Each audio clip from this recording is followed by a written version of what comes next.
المجد للثالوث القدوس المتساوي في الجوهر. Shalom, salam sejahtera di dalam nama Tuhan Yesus. Tidak terasa kita sudah berada di penghujung tahun 2023. Dan esok tanggal 25 Desember kita merayakan hari kelahiran Kristus Sang Juru Selamat kita.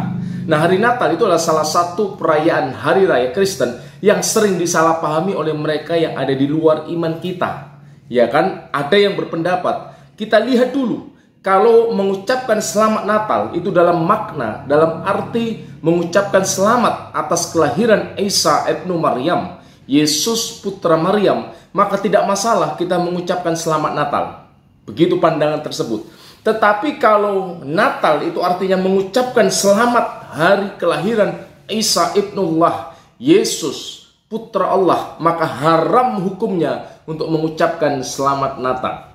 Ada pandangan lain lagi yang mengatakan jangan mengucapkan selamat Natal karena mengucapkan selamat Natal berarti meyakini manusia itu dijadikan Tuhan. Dan inilah sesuatu yang sangat diharamkan di dalam keyakinan kita. Nah, pandangan-pandangan semacam ini silakan saja. Mereka punya hak untuk memiliki pandangan tersebut. Tetapi tentu kalau kita mau berpikir secara objektif, berpikir secara jujur, dalam mempelajari atau dalam relasi hubungan antara agama-agama, jangan kita menyimpulkan sesuatu yang sebenarnya tidak diyakini oleh orang lain tersebut.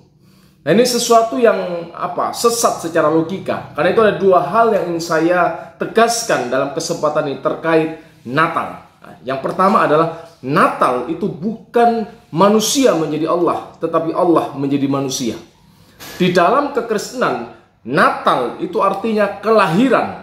Dalam bahasa Arabnya Aidul Milad, hari kelahiran siapa? Yesus Kristus. Nah, siapa Yesus? Tentu pertanyaan tentang siapa Yesus itu didasarkan pada kitab suci.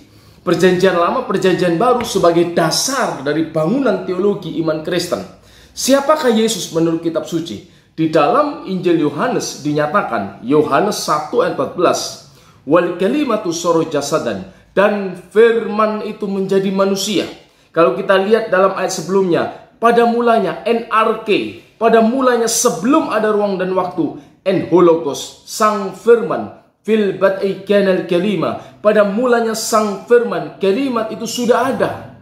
Wal kalimatu kana indallah, dan firman itu bersama-sama dengan Allah. Karena firman adalah realitas yang konkret, sebuah keberadaan yang ada di dalam diri Allah yang tidak terpisahkan dari Allah itu sendiri.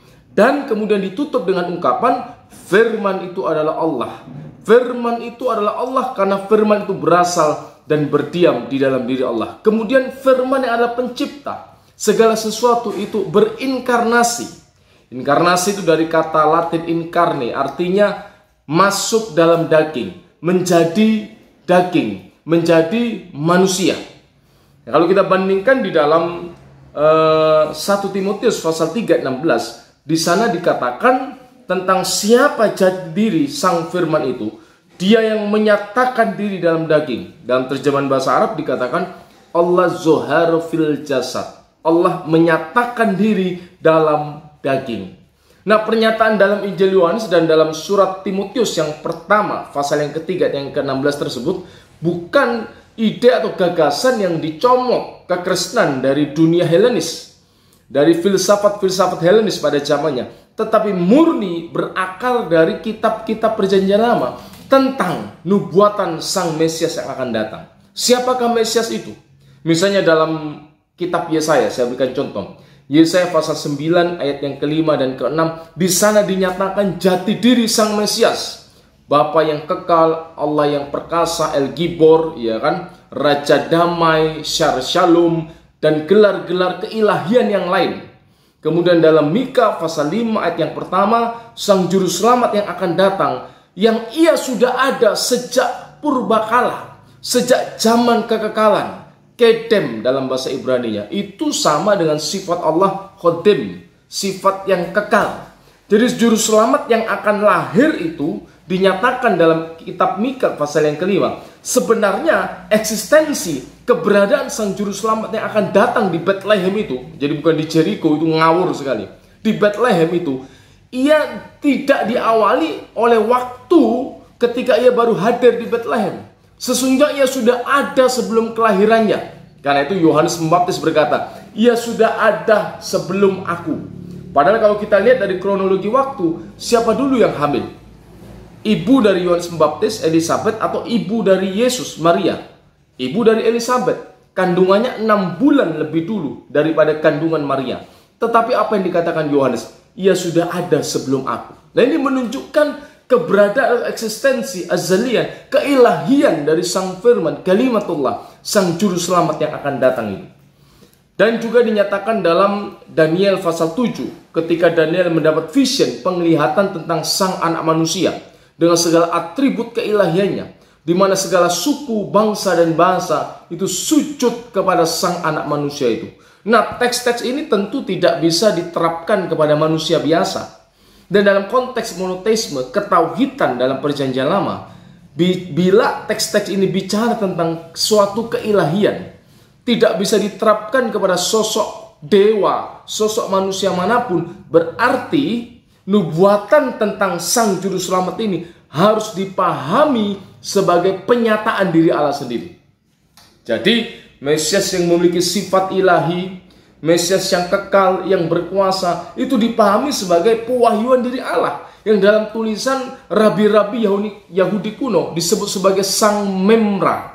Ya kan? Memra itu artinya kalimatullah, firman, sebagai pewahyuan diri Allah, penyataan diri Allah itu sendiri. Nah, karena itu ia yang pada mulanya berhakikat ilahi, sang firman itu berinkarnasi menjadi manusia. Ia mengambil kodrat kemanusiaan, akhoda jasadan, mengambil kodrat kemanusiaan. Itu di dalam bahasa Rasul Paulus disebut sebagai kenosis, pengosongan diri, bukan berarti kodrat ilahinya hilang, tetapi menunjukkan kerendahan hati Allah untuk mau rela mengambil kodrat kemanusiaan. Yang tidak mudah, saudara, yang maha mulia, yang tidak merasakan rasa sakit, kehinaan, tetapi ia rela mengambil kodrat kemanusiaan, yang bisa merasakan penderitaan, bisa merasakan kelemahan manusia, bahkan pada akhirnya mengalami penderitaan fisik dan kematian di atas kayu salib.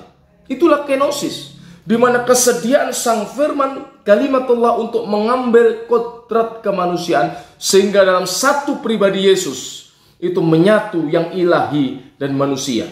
Satu pribadi sang firman itu. Nah, ini yang harus kita ketahui.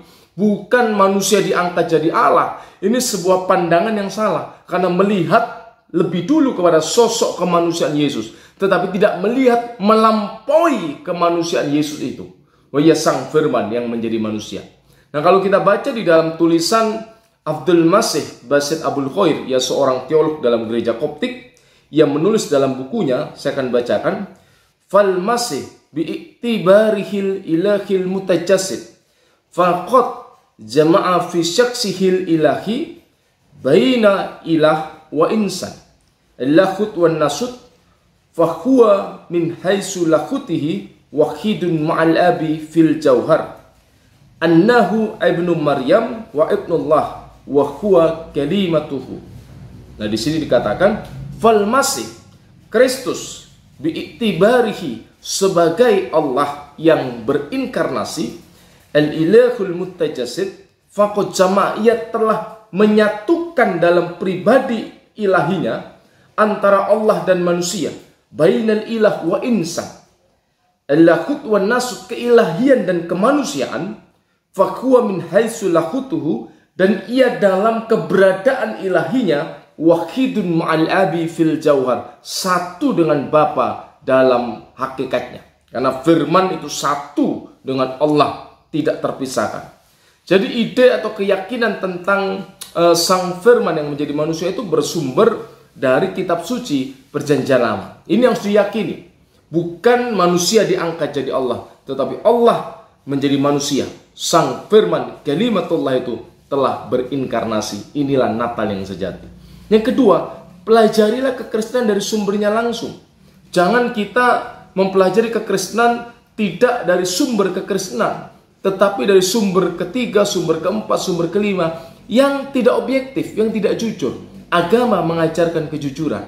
ironis kalau kita bicara tentang agama, tetapi tidak jujur, tidak objektif. Karena itu kalau Anda ingin tahu lebih dalam tentang kekristenan, pelajarilah dari sumbernya langsung. Kitab-kitab perjanjian lama, perjanjian baru, dari teolog-teolog Kristen yang ortodoks, dalam arti ajarannya benar, ajarannya tidak menyimpang, sesuai dengan ortodoksi kekristenan. Apa dasarnya? Dari Qanun al-Iman, pengakuan iman Nicea tahun 325, itu pengakuan umum bersama umat Kristiani dari denominasi apapun, dari tradisi kekristenan manapun, mengakui pengakuan iman tersebut, dan itu ciri kekristenan yang benar. Jadi kalau Anda ingin belajar tentang kekristenan yang benar, belajarlah dari sumber-sumber yang memang berotoritas, dari sumber Kristen, dari sumber primer. Jangan dari sumber-sumber yang tidak bisa dipertanggungjawabkan. Inilah Natal yang sejati, bukan manusia diangkat menjadi Allah, tetapi Allah sang firman, kalimatullah itu menjadi manusia untuk menyelamatkan kita yang berdosa. Selamat Natal, kita percaya Tuhan senantiasa menyertai kita. Amin. Tuhan Yesus memberkati.